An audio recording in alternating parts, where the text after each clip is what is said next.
मैं आपके लिए एक ऐसी कहानी लेकर आया हूं जिसे सुनकर आपको डर का एहसास होने वाला है। दोस्तों, आज की यह कहानी कोल्हापुर के रहने वाले सोनू की है, जो एक चाय की दुकान चलाते हैं। तो चलिए दोस्तों, ज्यादा समय बर्बाद किए बिना इस कहानी को हम सोनू के नजरिए से ही सुनते हैं। लेकिन उससे पहले आप हमारे इस चैनल को सब्सक्राइब कर लें, जिससे हमारे और आपके संबंध मजबूत हो सके। नमस्कार साथियों, मेरा नाम सोनू है और मैं कोल्हापुर शहर में रहता हूं। शहर के किनारे पर ही मैं एक छोटी सी चाय की दुकान चलाता हूं। मेरे साथ मेरी माँ रहती है और यही दुकान हमारा गुजारा है। हर सुबह मैं जल्दी उठकर दुकान खोलता हूं और रात को देर तक चाय बेचता हूं। दरअसल मैं पहले अपनी माँ के साथ गांव में रहता था, जो हमारे शहर से लगभग 10 किलोमीटर की दूरी पर है। वहीं पर गांव में मेरी एक चाय की दुकान थी, जहां मैं चाय बेचा करता था। मेरी दुकान के पास ही एक पुराना पीपल का पेड़ था, जिसके बारे में लोग तरह तरह की बातें करते थे। कुछ लोग कहते थे कि उस पेड़ के नीचे रात को चुड़ैल बैठती है। पहले तो मैं इन बातों को बस अफवाह समझता था और ऐसी बातें करने वालों को पागल मानता था। पर फिर कुछ ऐसा हुआ जिसने मेरी सोच और जिंदगी दोनों ही बदल दी। यह बात आज से काफी साल पहले की है, लगभग 10 साल पहले की। तब एक रात मैं दुकान बंद करने की तैयारी कर रहा था। उस दिन कुछ ज्यादा ही देर हो गई थी और आसपास का इलाका पूरी तरह से सुनसान हो चुका था।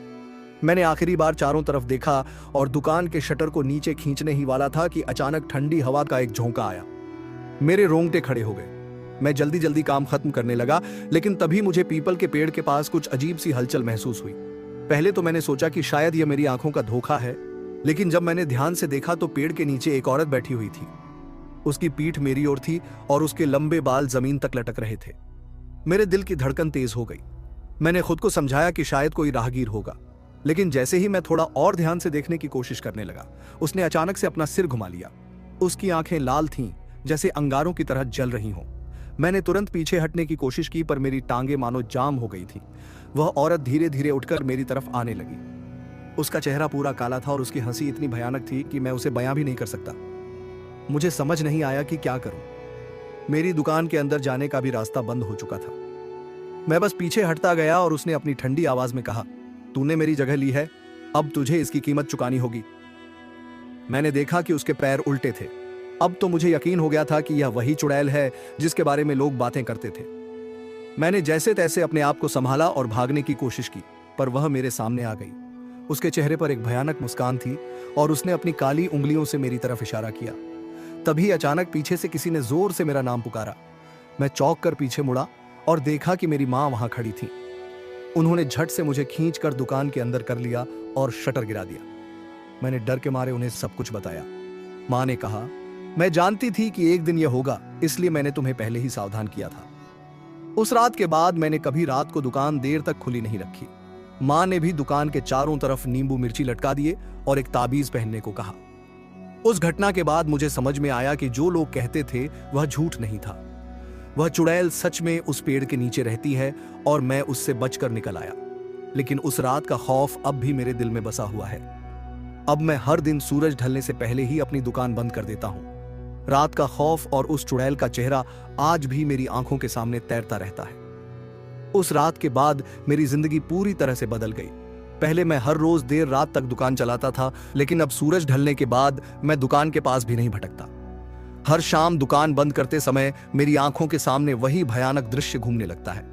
वह चुड़ैल, उसकी लाल आंखें और उसकी काली उंगलियां। मुझे अब तक समझ नहीं आता कि मैं उस रात कैसे बच पाया। माँ ने मुझे उस घटना के बाद बहुत सी बातों से अवगत कराया। उन्होंने बताया कि हमारे गांव के लोग कई सालों से उस पेड़ के बारे में जानते हैं, लेकिन सब डर के मारे चुप रहते हैं। माँ ने बताया कि वह चुड़ैल पहले एक औरत थी, जो बहुत सालों पहले इसी गांव में रहती थी। उसका नाम सुदेशना था और वह अपने सौंदर्य के लिए मशहूर थी, लेकिन उसकी किस्मत में कुछ और ही लिखा था। गांव के कुछ दबंगों ने उसके साथ गलत काम किया और उसने पीपल के पेड़ के नीचे जाकर अपनी जान दे दी। मरने से पहले उसने कसम खाई थी कि वह किसी को भी चैन से नहीं जीने देगी जो उसके रास्ते में आएगा। माँ की बातें सुनकर मेरी हालत और भी खराब हो गई। मुझे महसूस हुआ कि मैं अनजाने में ही उस चुड़ैल के रास्ते में आ गया था। उस दिन से मैं हर रात बुरे सपने देखने लगा। सपनों में वही चुड़ैल मुझे बुलाती और मैं डर के मारे पसीना पसीना हो जाता। कई बार तो रात में मेरी नींद ऐसे टूटती कि मैं जोर जोर से चीख पड़ता। माँ ने कई साधु संतों से बात की और आखिरकार एक साधु ने मुझे एक उपाय बताया। साधु ने कहा कि मुझे उस चुड़ैल से माफी मांगनी होगी और उसकी आत्मा की शांति के लिए कुछ विशेष पूजा करनी होगी। मैंने बिना देर किए साधु के कहे अनुसार पूजा की तैयारी की। मां ने गांव की कुछ औरतों के साथ मिलकर पूजा का आयोजन किया। हम सब ने मिलकर उस पीपल के पेड़ के नीचे दिए जलाए और सुदेशना की आत्मा की शांति के लिए प्रार्थना की। पूजा के दौरान अजीब अजीब सी बातें भी हुई। जब हम दिए जला रहे थे तो अचानक से तेज हवा चलने लगी और सारे दिए बुझ गए। सभी औरतें डर के मारे कांपने लगीं, लेकिन मां ने हिम्मत नहीं हारी। उन्होंने सबको शांत रहने के लिए कहा और फिर से दिए जलाए। इस बार हमने देखा कि दिए बुझने की बजाय और तेजी से जलने लगे। साधु ने कहा कि यह इस बात का संकेत है कि हमारी प्रार्थना स्वीकार हो रही है। पूजा के बाद से मेरी जिंदगी में थोड़ा सुकून आया। वह भयानक सपने भी धीरे धीरे कम हो गए।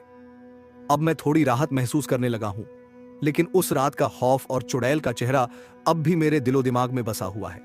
मैं जानता हूं कि सुदेशना की आत्मा अब शांत हो चुकी है, लेकिन मैं फिर भी उस पीपल के पेड़ के पास से नहीं गुजरता।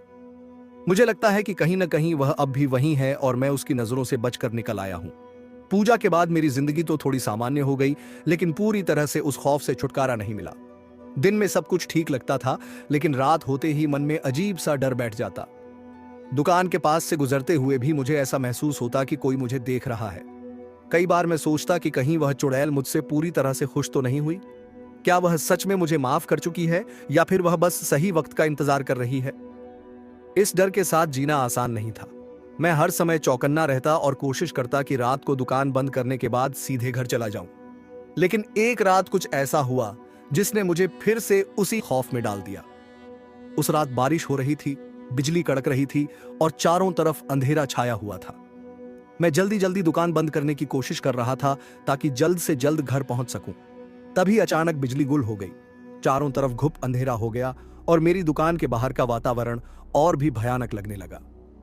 मैंने अपने मोबाइल की टॉर्च जलाकर शटर को नीचे खींचा और तुरंत वहां से निकलने की कोशिश की। लेकिन जैसे ही मैंने दुकान का ताला लगाया, मुझे एक बार फिर वही ठंडी हवा का झोंका महसूस हुआ। मैंने सोचा कि शायद यह बारिश की वजह से हो रहा है, लेकिन फिर मुझे वही भयानक हंसी सुनाई दी। मैंने पीछे मुड़कर देखा तो मेरे सामने वही चुड़ैल खड़ी थी। उसकी लाल आंखें और काले चेहरे की वह भयानक मुस्कान। मैं फिर से जम गया। उसके पैरों से पानी टपक रहा था और उसने धीरे धीरे अपनी काली उंगलियों से मेरी ओर इशारा किया। मैं समझ गया कि पूजा के बावजूद वह अब भी मुझसे नाराज है। इस बार मैं सच में बुरी तरह डर गया। मैंने तुरंत अपने ताबीज को पकड़ लिया और जोर जोर से प्रार्थना करने लगा। तभी अचानक मुझे अपनी मां की आवाज सुनाई दी। सोनू, भाग यहां से, उन्होंने चिल्लाकर कहा। मैंने तुरंत हिम्मत जुटाई और वहां से दौड़ लगा दी। मैं नहीं जानता कि मैं कैसे भाग पाया, लेकिन जब मैं घर पहुंचा तो मेरी सांस फूल रही थी और मैं पसीने से लथपथ था। मां ने मुझे देखा और तुरंत मुझे गले लगा लिया। उन्होंने कहा, मैं जानती थी कि वह तुम्हारा पीछा नहीं छोड़ेगी। हमें अब कुछ और करना होगा। उस रात के बाद हमने गांव छोड़ने का फैसला किया। हम कोल्हापुर आ गए और यहीं पर मैंने यह नई दुकान खोल ली।